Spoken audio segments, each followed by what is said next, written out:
High everyone, welcome back to my channel आणि रामराम मंडळी. कसे आहात तुम्ही सगळे? तुम्हा सगळ्यांचे आपल्या यूट्यूब चॅनलवर मनापासून स्वागत आहे. आता सुरुवातीला तुम्हाला जे लाडू दिसले ना, ते शेंगदाण्याचे लाडू नसून जवसाचे लाडू आहेत. हो, या अगोदर सुद्धा मी ना 1-2 व्हिडिओमध्ये म्हणजे तुम्हाला विचारलं होतं की जर माझ्याकडे जवस खूप दिवसांपासून तसेच पडून आहेत आणि त्यापासून बनवू काय, तर तुम्हीच सजेस्ट केलं होतं की ताई तुम्ही जवसाची चटणी किंवा जवसाचे लाडू किंवा जवसाचे पराठे सुद्धा बनवू शकता म्हणून.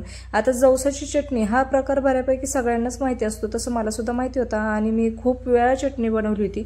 पण सतत चटणी खाऊन खाऊन कंटाळा आला होता आणि तरी सुद्धा जवस काही संपायचे नाव घेत नव्हते. आणि त्यात आमच्या तेवढी काही म्हणजे जास्त चटणी खाल्ली जात नाही, मलाच खूप जास्त आवडते तेवढी, पण ते मी एकटी खाऊन किती खाणार. आणि हे काही जवस संपायचे नाव घेत नव्हते. तसं तर हे खूप दिवसांपासूनचे, ते खराब पण होत नाहीत तसे तर हे म्हणजे बाकीच्या पदार्थांसारखे. पण तरी देखील म्हटलं की चला याचं बनवावं काहीतरी. आणि नंतर परत कधी ना कधी शेतातले येतातच परत, त्यामुळे हे तरी ह्याचा वापर करावा म्हणून मग अशा प्रकारे जवस भाजून घेतले. आणि हे म्हणजे जवसाचे लाडू ना करायला मला 2 दिवस गेले. आता तुम्ही म्हणताल कसे गेले, तर सुरुवातीला ना मी जवस भाजून घेतले होते आणि त्यानंतर वाटायचं म्हटलं की त्या दिवशी लाईटच गेली होती आणि ती पूर्ण दिवस आलीच नाही, त्यामुळे मला तसंच ठेवावं लागलं. आणि दुसऱ्या दिवशी मग मी अशा प्रकारे परत मग ते वाटून घेतले आणि अशा प्रकारे पूर्ण म्हणजे बारीक पूड करून घ्यायची आहे. आणि इथे जे शेंगदाणे दिसत असतील ना, तर याचा सुद्धा आपल्याला वापर करायचा, पण एवढा जास्त नाही. जर तुम्हाला आवडत असतील तर तुम्ही म्हणजे निम्मे जवस आणि निम्मे शेंगदाणे असं वापरू शकता, पण तरी देखील मला एवढे जास्त नव्हते वापरायचे, मी थोडेसेच घेतले होते त्यातले. बाकीचे आपल्या रोजच्या भाजीला म्हटलं होतील म्हणून भाजून ठेवले होते फक्त. आणि त्यानंतर माझ्याकडे खसखस होती, ऑप्शनल आहे, तुम्हाला टाकायची असेल तर टाकू शकता, नसेल तर नाही. आणि मग म्हटलं चला याचा देखील वापर करून टाकावा म्हणून मग ती देखील भाजून घेतली. आणि खसखस भाजायला खूप जास्त वेळ लागत नाही, ती कढई बऱ्यापैकी तापलेली होती त्यामुळे लगेच पटकन भाजून झाली. आणि मग अशी जवसाची जी पूड बनवून घेतली होती ती एका ताटात ओतून घेतली आणि त्यात खसखस वगैरे ते पण टाकून घेतलं. आणि त्यानंतर कढईमध्ये तूप गरम करायला ठेवलं आणि इथे माझ्याकडे डिंक होता, तो सुद्धा मग यात तुपामध्ये तळून घेतला. आता डिंक आहे ना, हा आपला जो नायलॉनचा चिवडा वगैरे असतो, पॉपकॉर्न असतात ते कसे फुलतात त्याप्रमाणे हा डिंक फुलतो. मग तसं तुम्हाला पूर्ण फुलवून घ्यायचं आहे आणि लालसर झाल्यानंतर एका म्हणजे भांड्यात गार करून घ्यायचा आणि त्यानंतरच वाटायचा. जर तुम्ही गरम गरम जर डिंक वाटला ना, तर मग तो खूपच असं चिकट होतो. जरी गार झालं तरी पण होतो, पण गरम गरम खूपच म्हणजे चिकट होतो. त्यामुळे मग तो गार झाल्यानंतरच नंतर वाटून घ्यायचा. आणि त्यानंतर मग त्याच तुपामध्ये मी हे जवसाची जी पूड बनवून घेतली होती, पावडर जे काही असेल ते बनवून घेतली होती, ती एकदा म्हटलं चला अजून एकदा तुपामध्ये फिरवून घ्यावी, म्हणजे याची टेस्टमध्ये थोडाफार फरक होईल. तसं तर यूट्यूबला जर जवसाच्या लाडूबद्दल सर्च केलं ना, तर त्याच्यात खूप काय काय प्रकार टाकतात. कुठे ड्रायफ्रुट्स वगैरे भरपूर टाकले जातात, त्यानंतर गव्हाचं पीठ वगैरे टाकले जातं. आणि मला एवढं सारं म्हणजे राबत बसायचं नव्हतं. गव्हाचं पीठ जर भाजायचं म्हटलं तर त्याच्यात खूप वेळ जातो आणि मला फक्त जवसाचेच म्हणजे बनवून पाहिजे होते.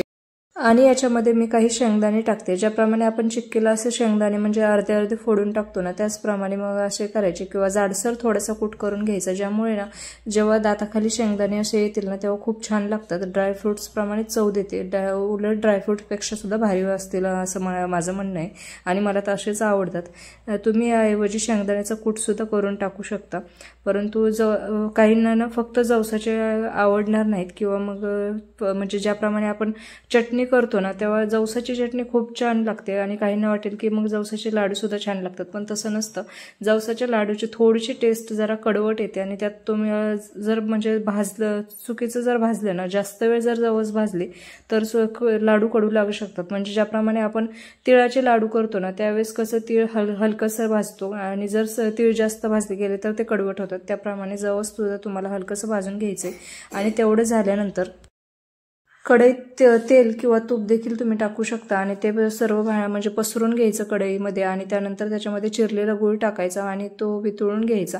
या तेल किंवा तूप टाकल्यामुळे ना तुमचा गूळ म्हणजे खाली चिटकणार नाही, म्हणजे नंतर धुताना कढई त्रास होणार नाही. तोपर्यंत नाही ते आपला डिंक सुद्धा वाटून झाला होता आणि बघा थंड झाल्यानंतर सुद्धा मी वाटलं होतं तर किती गार म्हणजे तो चिटकवून बसला होता असा. आणि त्यानंतर आपले डिंक म्हणजे गुळाला ना उकळी फुटली होती. त्यानंतर 1-2 मिनिट मी फक्त म्हणजे गॅसवर ठेवला आणि त्यानंतर मग ते मिश्रण म्हणजे गुळ त्या आपल्या जवसामध्ये मिक्स करून घेतलं. गुळाला जास्त काही गुळाचा पाक करत बसायचा नाहीये, तो फक्त म्हणजे त्याला उकळी येऊन द्यायची आणि त्यानंतर 1-2 मिनिट फक्त मध्यम गॅसवर ठेवायचा आणि त्यानंतर आपला मिक्स करून घ्यायचा। आणि हे लाडू ना तुम्हाला लगेच्या लगे वळून घ्यायचे, नाहीतर मग होतं काय की परत मग शेवटना लाडू वळता येत नाहीत, त्यामुळे गरम गरमच वळून घ्यायचे। आणि गव्हाचे म्हणजे पीठ मी यामुळेच टाकलं नव्हतं, कारण मी 1-2दा गव्हाचे लाडू बनवून बघितले होते, तर ते टेस्टला ना 1 नंबरच होतात बरं का गव्हाचे लाडू, परंतु ते नंतर म्हणजे असं ते जास्त घट्ट होऊन बसतात, वळता येत नाहीत, त्यामुळेच मग इथं मी गव्हाच्या पिठाचा राडा केलाच नव्हता।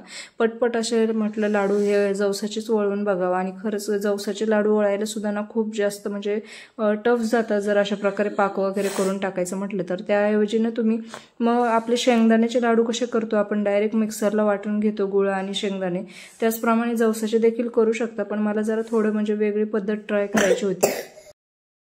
आणि आमच्या गुरुसाहेबांना परत फिरून सर्दी खोकला झालेला आहे, त्यामुळे थोडा मध्ये मध्ये त्याचा आवाज येत असेल तर तो तेवढा प्लीज इग्नोर करा। आणि ते अशा प्रकारे मी एक एक करून लाडू वळून घेते। आणि हे बघा अशा प्रकारे ड्रायफ्रूट प्रमाणे आपले शेंगदाणे सुद्धा वरती दिसतात, खूप म्हणजे दिसायला पण छान दिसतात आणि टेस्ट सुद्धा भारी लागते याची। आता मी अशाच प्रकारे सर्व लाडू वळून घेते आणि ते सर्व लाडू माझे वळून झालेले आहेत, तरी देखील ना थोडंफार म्हणजे मिश्रण शिल्लक राहिलेलंच आहे।